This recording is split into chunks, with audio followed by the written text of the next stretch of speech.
Welcome back to the channels, ladies and gentlemen. It is episode 16, episode 2 of season 2. And we are back into it. Last episode, we were able to cover the opening day against the Los Angeles Angels, and we got absolutely demolished. Crochet only went a third, less than 5. ERA is not horrendous, but not a great opening day start, as Max Fried goes 6 1/3 with 0 runs. But we did pick it up yesterday with Flattery taking the mound. We went 8 full innings with 6 strikeouts and only 1 earned run allowed in that one. So in this episode, we are going. Oh, before that, if you all like what you're seeing, please go down in the below the video and hit that like button. And if you like what you're, double like what you're seeing, go ahead and hit that subscribe button and turn on notifications if you want to be notified of when the next video drops. That is super. I would be super appreciative, and that would help out the channel so much. You don't understand. Oh, you might understand, but the analytics and stuff like that, it would be awesome if you all could do that for me. I'd be greatly appreciative. I know this channel is so small right now, but I would love to be able to grow it and give you all. And leave a comment down below on what you all will see in the future. Like I mentioned, I think in the first video, we're going to be planning on doing a Dynasty series once college football drops. But in the meantime, that's possibly up to 3 months away. So we've got some time. We're going to continue playing this one. I want to see how long we can run this franchise out. But in the meantime, let me know in the comments what you all think we should be doing until then. So with that being said, we're getting into this video. We're going to simulate the 30th of April and go ahead and jump into the Oakland A series. I want to take a look at some of our new guys. So we're going to player lock as Gleyber Torres. He had a good day yesterday, a 3 for 4, a homer, 3 RBIs, so he seems like he's doing all right in simulation. We didn't have that great of a performance in him in our first opening day usage of him, as we player locked for Flattery the next day. We weren't batting at all, so we'll go ahead and get right into that. Taking a look here, it looks like Colson Montgomery's batted .313 through 3 games. Maybe he's going to have a breakout season this year. That would be super beneficial for us. As Gleyber Torres gets his first bat with 2 runners on in the top of the first here. Ball 1, no strikes. Way to lay off that pitch down. Yeah, we were able to sign Gleyber Torres from the Yankees. Oh, swinging early there. We were able to sign from the Yankees, I think, for around $15 million a year, maybe a little less than that. But he's going to be our second baseman for the foreseeable future. If you do remember, we have Jacob Gonzalez waiting in the wings. He'll probably come up and be a... Sorry for coughing. I've got something wrong with my throat. I should have mentioned that earlier. I'm a little sick right now. So if I'm coughing or hacking, apologies in advance. I'll try to cut most of it. But he is going to be our second baseman for the foreseeable future. Jacob Gonzalez is going to be following him up at some point. He gets a nice little rip, and that'll hit off the third baseman's wrist there. And he's able to barely inch it out there at first base. And that'll be a base hit. As Robert comes up with no outs, bases juiced in a 1-1 count already. But yeah, he's going to be our second baseman for the foreseeable future. And then depending on how Jacob Gonzalez develops, it'll be a 1-out ground out, fielder's choice for the RBI though. It'll be Jacob Gonzalez. We'll see how it develops. Probably come up and be not an everyday piece. He'll be a platoon guy more than likely going forward until we either inevitably trade, or not inevitably, until we either trade Torres or he gets old and he's just not really useful for us and we may have to cut him. I hope not. I hope he's still good. I think we just signed for like an 8-year contract. So, oh my goodness, bases juiced for Torres. As we're only through the second inning and we've already had 2 batting opportunities. He's a 2-time All-Star, 2018, 2019. Looking to get him back to that form here in 2025. I would love to have, last year we only had 1 All-Star, and that's because I think there's a rule where every team has to have an All-Star. I would love to see Gleyber Torres be, our All-Star starting second baseman, as we're going to ground a little peddler over to shortstop, and he will make the easy throw to first base, and they will get out of the inning with no runs across in that bases loaded situation. Yeah, I'd love to see him getting an All-Star start. I would love to see Crochet. If Crochet could have a good year and get an All-Star game start, be the opening or All-Star day starter for pitching, that would be so awesome to see. And then Robert Jr. in center field could also be starter, that would be awesome. As we hit a solo homer. And he chases that one below Oof, the zone. sinker down the middle. I mean, I've mentioned it time and time again, but I've had so much trouble with kind of laying off. Oh, two things. Laying off the downward movement pitches, so splitters, change up, sinkers, they go about 6 inches below the zone. It just looks like it's gonna be so close to the zone, and then it just dives down. And then also those freaking high fastballs, man. Just timing is not built for that. I mean, if you're playing PCI, you could hit that, anytime you want. But just with the way timing is, and you relying on their contact, as he's taking his time here to make a throw over to first, and that will be out number 3, as we're 5 through here in the first game of the series against the A's. But yeah, it's just timing just doesn't really build itself, and then we knew that coming into it. We wanted to have a little bit of a difficulty. Oh, we want to have a little bit of difficulty coming in. We didn't want to, rake every single game. I think with if you play with PCI or even directional, I feel like it's a little bit easier to really position your barrel head and get hits and stuff like that. Oh, as we stay alive. I don't know if you heard the announcers, but they said slider away, two-seamer here. We'll see, and then he threw a two-seamer. I wonder if the game ever communicates with itself.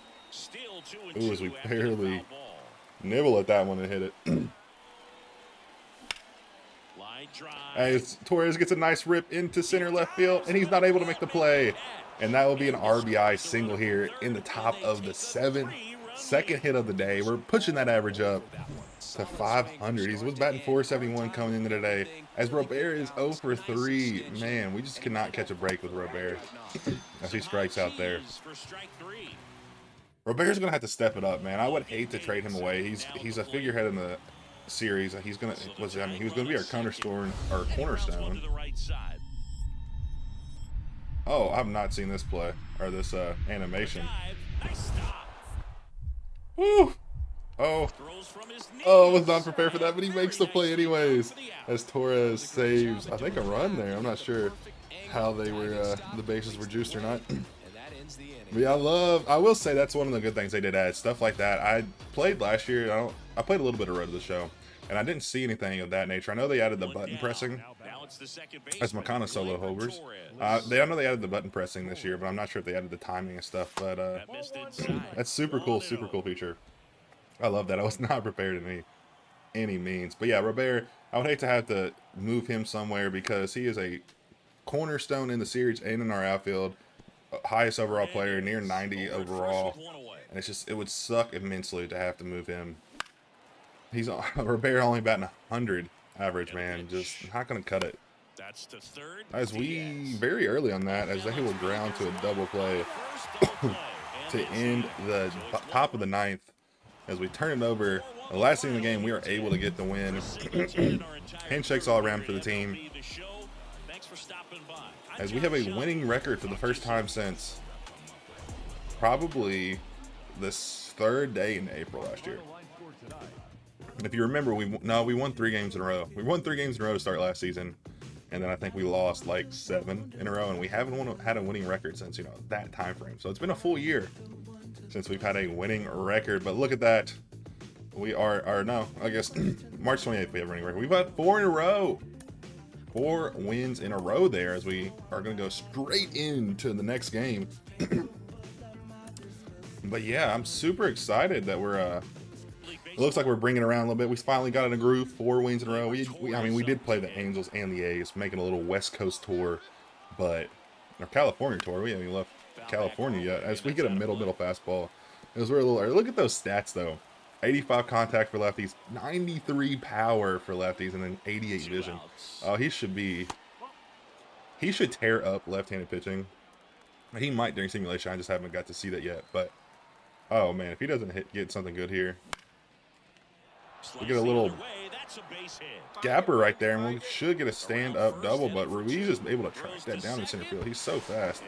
But we are going to be able to make it to second base unabated as they make a wild throw. And that's his 2nd double of the season. Again, look at those stats for the 2023 Silver Slugger.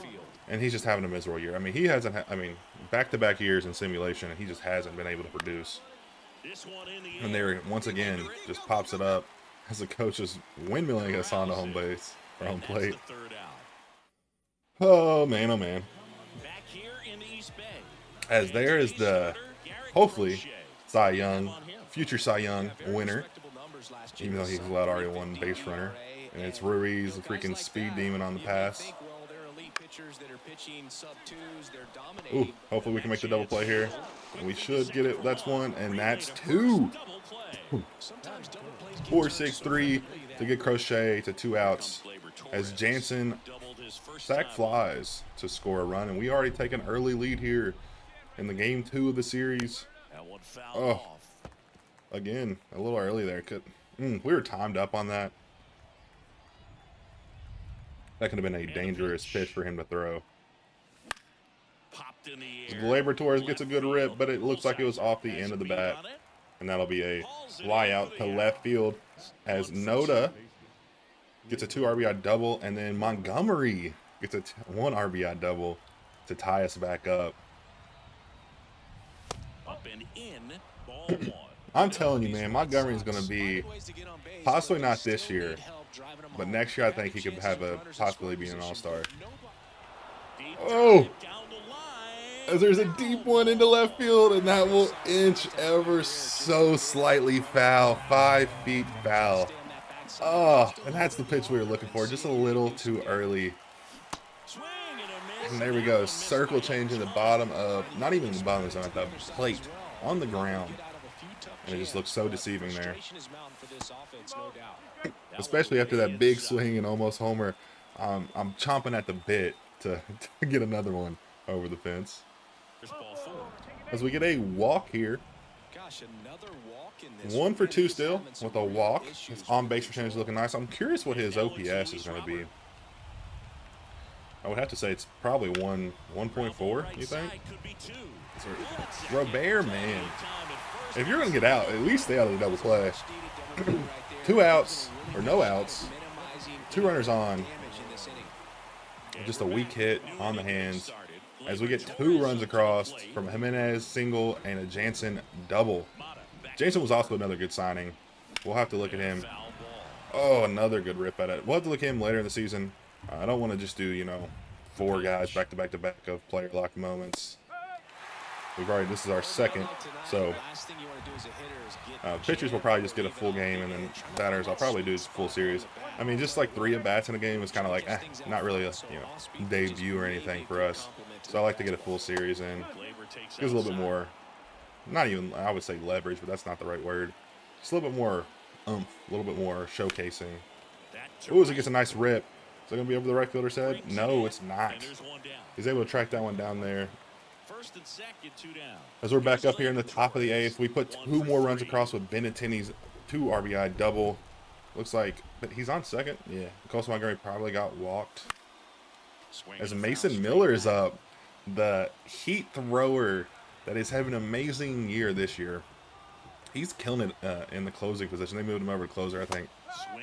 That was a bad swing. They moved him up to closer early on in the season, and he's just been dominant. I mean, some of the batters he's faced and some of what they swing, like their swings and stuff, it's just hilarious. I mean, he went up against, I think, Soto, Judge, and was it Torres? And he just dominated him. Just 103 miles per hour in fastball. And that's like, oh, man. And that was like 60-degree weather. It was kind of dreary raining. I'm not sure if it was like fully on raining, but it was like overcast.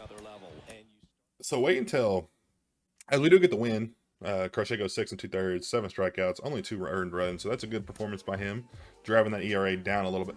Would it be down a little bit? Possibly not. And that's 5 straight. Yeah, we dipped the ERA a little bit as he goes 1-1. And we're moving on to the last game of the series. But yeah, Mason Miller, man, he made them look silly. 3 up, 3 down, got the save. He's just a dominant. He can throw. I mean, if he's throwing 103 in overcast, cold weather, once he gets into the California summers and it's nice 80-degree weather outside, he's going to be throwing 105. It's going to be absolutely insanity. 2 runners on here for Torres. It's Splitter. It's back. It's going to haunt my dreams at this point. Like, I'm so over. Oh, that was a hanging slide or cutter. 86 miles an hour. We were way too early on it. Oh, we should have destroyed that ball. I'm so sick. Oh, Robert Jr. gets a single, an RBI single. Woo! Claps for the boys. And then Jansen with another RBI, I think, double. Man, he's killing it too. Oh, Torres gets a fastball.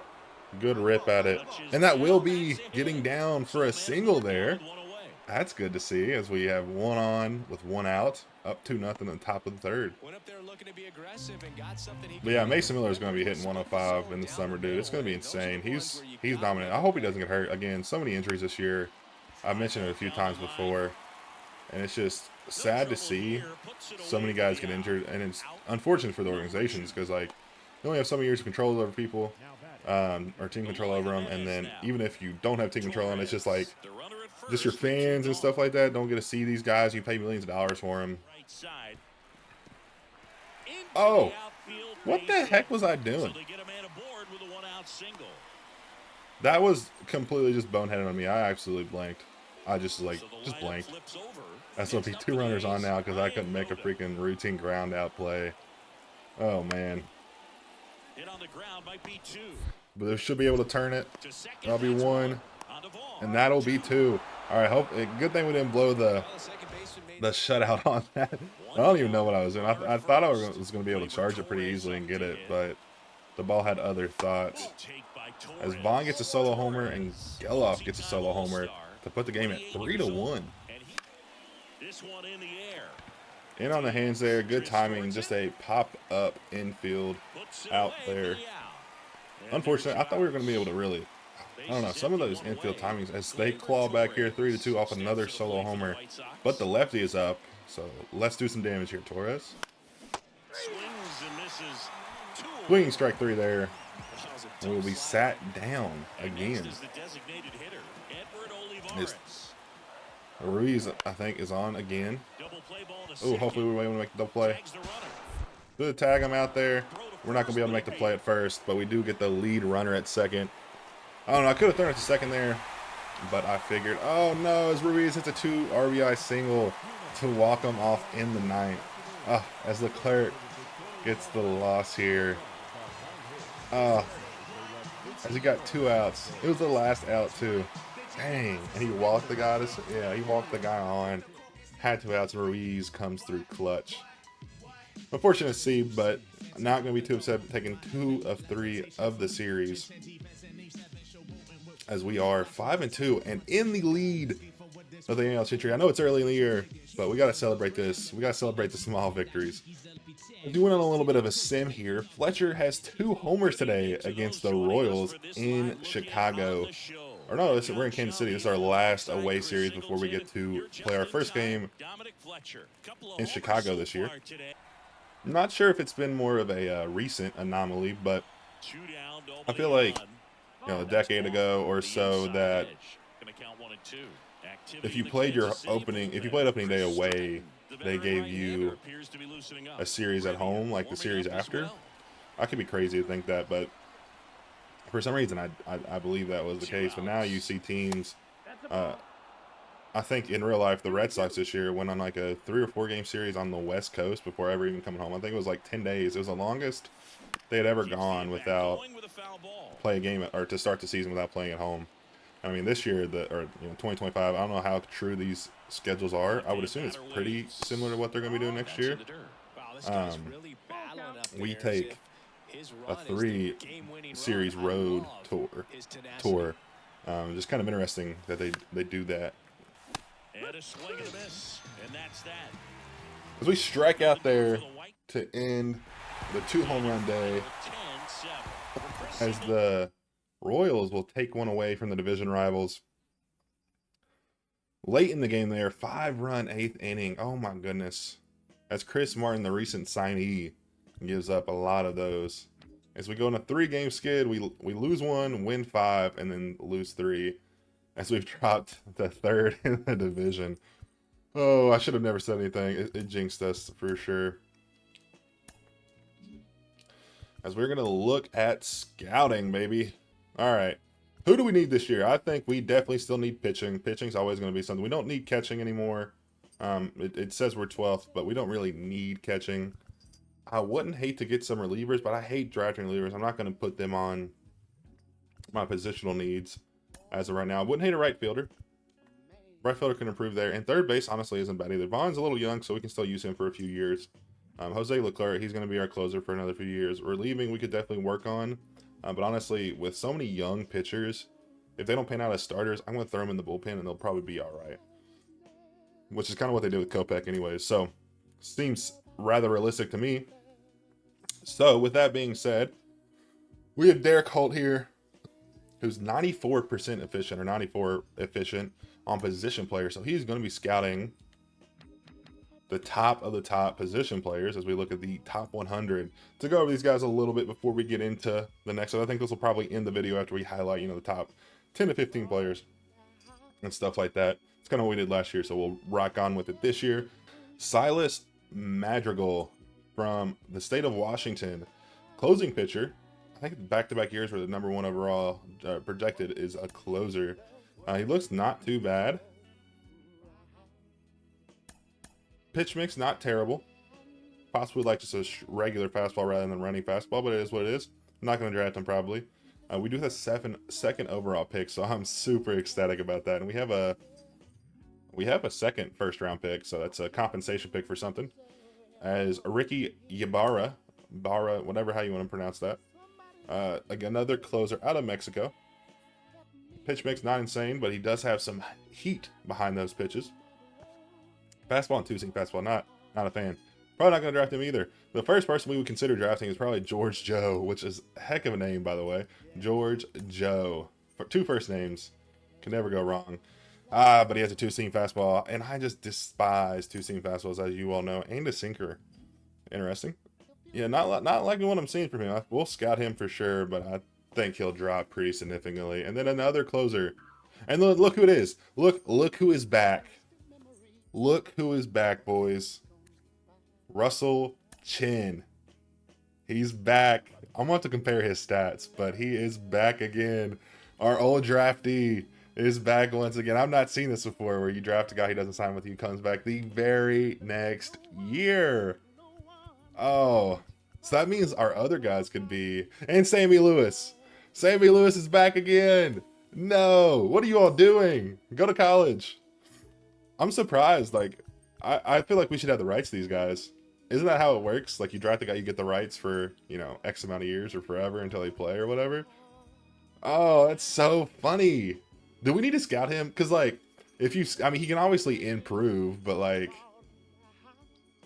if you know what he was last year, like, could he only have gone up or can his potential go down? We're going to scout him regardless just to kind of see the comparison, but that is so funny, and I hate how many pitchers there are. But anyways, we'll go over the guys. George Joe, heck of a name, not great pitch mix. The number 4 on the board is going to be Cedric Peck out of Pennsylvania. He's young. All these guys are very young, no 23-year-olds or anything. Probably why they're so high. Not a bad pitch mix. Fastball can run up to 97, probably touch 98, 90, 99 if he has any quirks. And then the Russell Chan, the guy that screwed us this year or last year. We drafted him 5th overall, I do believe.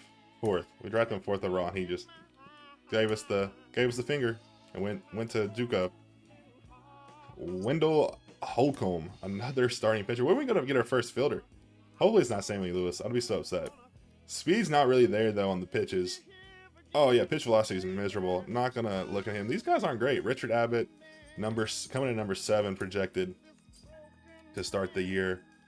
Again, pitch mix not great. I'm not a big fan of any of these guys. As Miguel Silva, whatever you want to pronounce it. He's from Panama, and he is the first position player that we will probably look at getting. Honestly, if it's projected as anything to be, you know, true, which I found out last year that you cannot, like, even your potential could be incorrect at 100% scouted, which baffles me. Which, I mean, it's kind of real life. You can, you know, be sure about somebody and they not pan out, but I thought in the game it was, listen, he's small, 5'7", 166 pounds. But, I mean, Third base is kind of what we're looking for too, so that's good for us. I mean, contact looks great. If he can honestly get up to 99 contact, it'd be great. And his vision's good. This one's good as well. Speed is also there, and fielding is also good. So he's going to be our first guy we scout. And then Felipe Huff is going to be our pitcher scout. He is 97% efficient, or 97 efficiency on the skills there. As we were at number 8. And a lot of closers in the top 10. I think half of the top 10 are closers, which is insanity. So Clifford Saunders. Oh my goodness. No velocity whatsoever. Just these guys are interesting for sure. As Sammy Lewis comes back to us, I know he had a very high contact left, not very high contact right. Again, I don't understand how he's a top 10 pick. I don't see it. I didn't see it when I scouted him last year. We drafted him anyways, and he still gave us a finger and went to JUCO college. I wonder if he went to college with Russell Chin, because they're both, dickheads. And then coming in at number 11, Jim Hyde. Fastball does run up there 99, only 3 pitch mix though. He is a reliever, so that's not the end of the world. Looks like his hits per 9, strikeouts per 9, walks per 9, and homers per 9 all have potential to be well above average, which is good. I mean, his hits per 9 and walks per 9 are already his at least before scouting looks to be above average, so that's good already. Building stuff doesn't really matter. Carlos Baroa, however you pronounce it. As we go through the series, if you haven't already got the impression, I'm not really great as pronunciation. So I apologize in advance, and I apologize for mispronouncing anything before. So give me a break. So yeah, throws lefty, hits righty though. 4 pitch mix, I do like that. 4 seam, cutter, sinker, slider, and has some gas behind those pitches. Would love to see another breaking ball instead of the 3 fastball mix, but honestly, with the pitch differential and the move, if he has, he does have some good break, so that could really work in his favor. His cutter moving, maybe he's pitching left to right, sinker moving down and to the left, fastball coming in there. And then slider moving left to right as well. You can kind of just see some people with that slider cutter mix possibly. So we might look into getting him if things don't pan out with our third baseman down there, number 8. Number 8. Roger Hanks, another starting pitcher. Pitcher galore out here. The scout I'm going to put the discovery guy on pitching, because he's going to have a field day. He's going to get a lot of free scouting and stuff. But yeah, starting pitcher, 5 pitch mix. This is like one of the first guys I've seen with the 5 pitch mix. Decent velocity on his pitches, 95-ish. Not even 95, probably run up there 96 on a good day. Slider, curveball, changeup. Pretty standard mix. Pretty standard 5-pitch mix, honestly. With his curveball looking to be his best pitch, and his fastball, 2-seam fastball following up right behind there. Stamina looks good, which is good for a starter. Velocity's not too terrible. Break isn't great either. The intangibles are all right. Mark Higgins, another starter. I'm gonna get tired of saying another starter at some point. Looks to be like a better player. Same age. All these guys are very young. I haven't seen a guy like above 21. But Mark Higgins, another starter out of Cali. Looks to be pretty good. 4-pitch mix. 4-seam. His pitches look to be really good. Curveball being his best pitch, it looks like. Pre-scouted, obviously. Brian Medina coming in at 15. Oh my.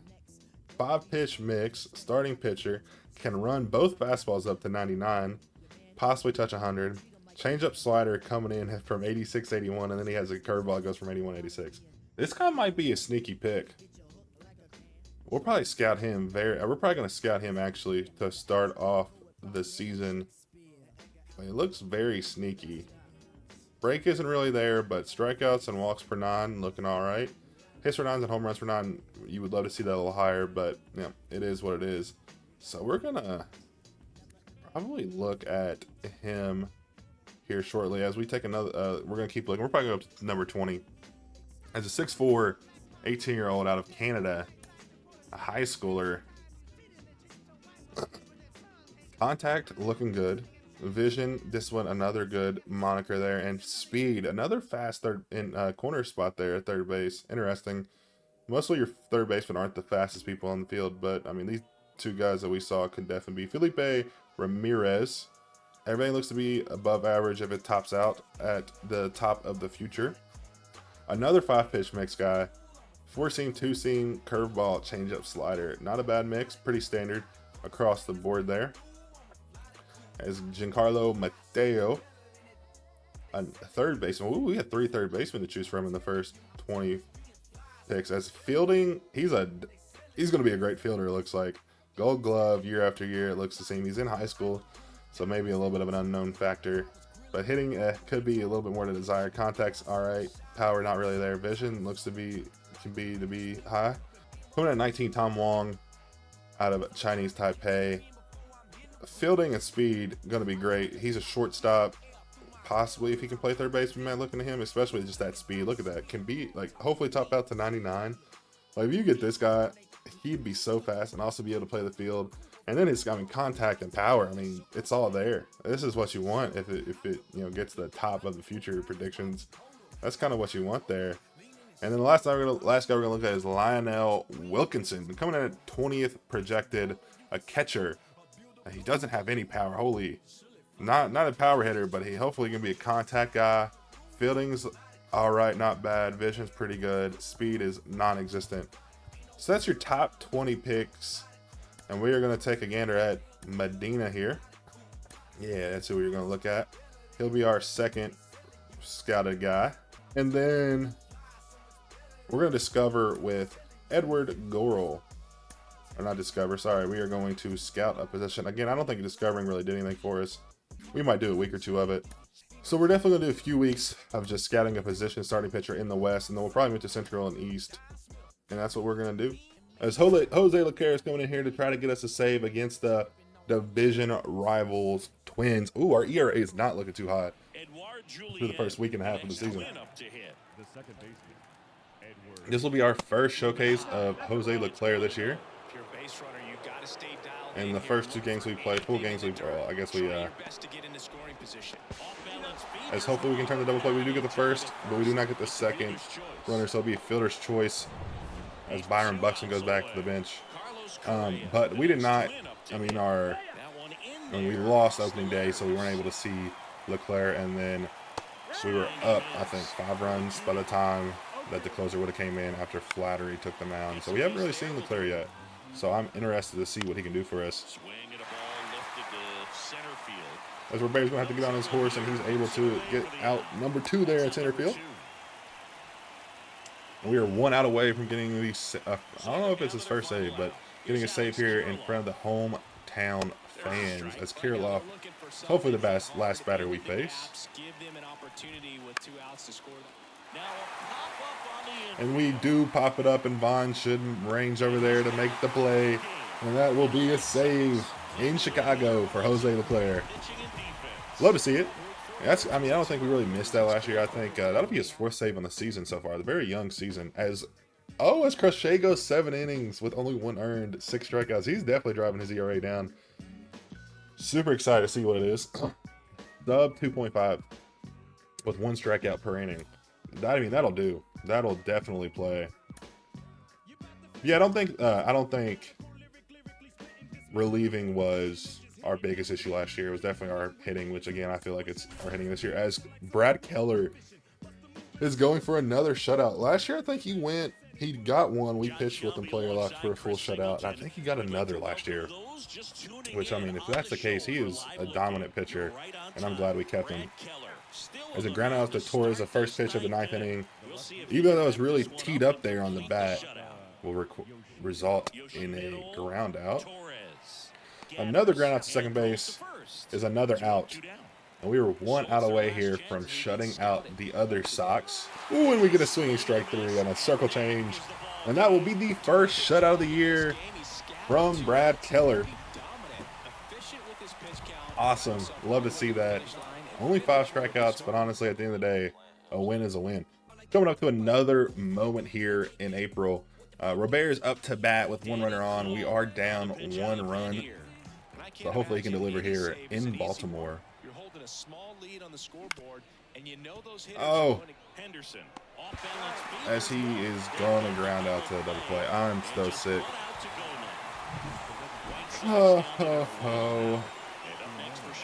As Eloy Jimenez comes up 3 for 4 day. Hopefully he can hit a homer.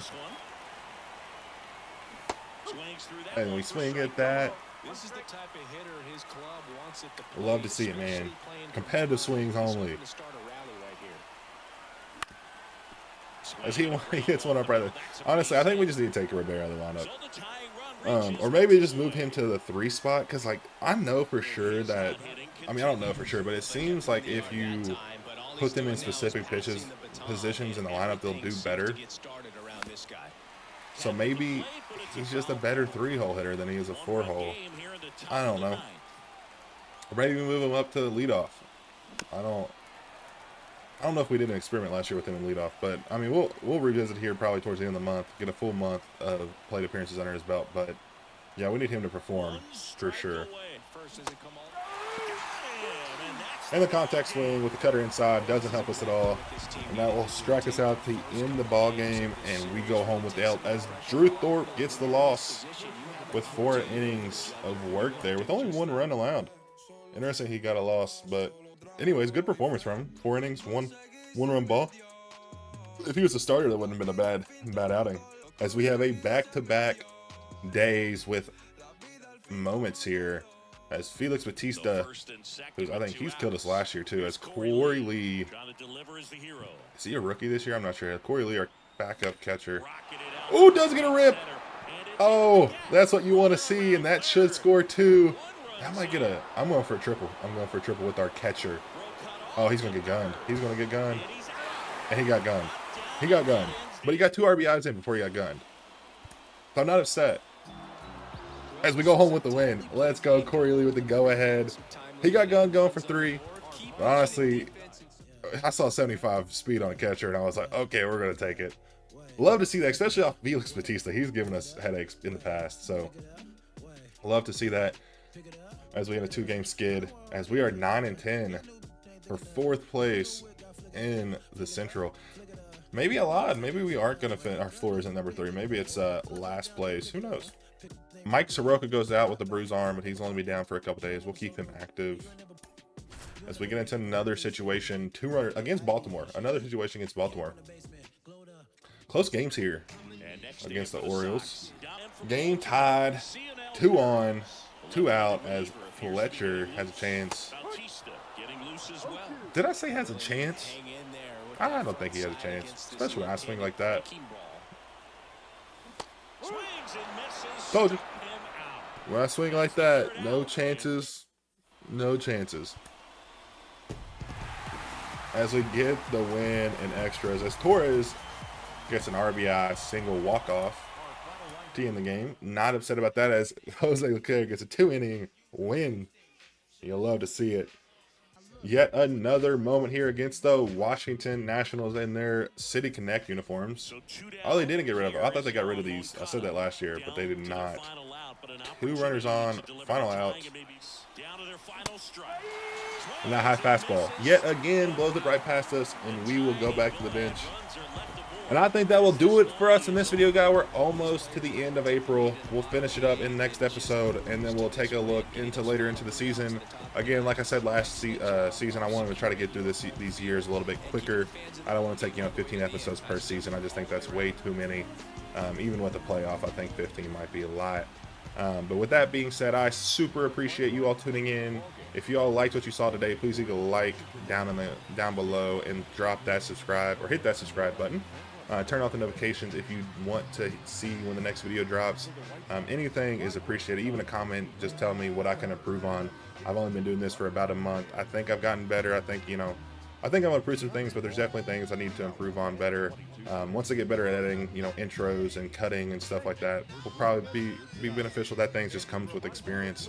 But in terms of just, video making or content direction, stuff like that, if y'all have any type of pros, cons, critiques, whatever you want to call it, drop that in the comments below. And I appreciate y'all tuning in, and I'll catch you all in the next one.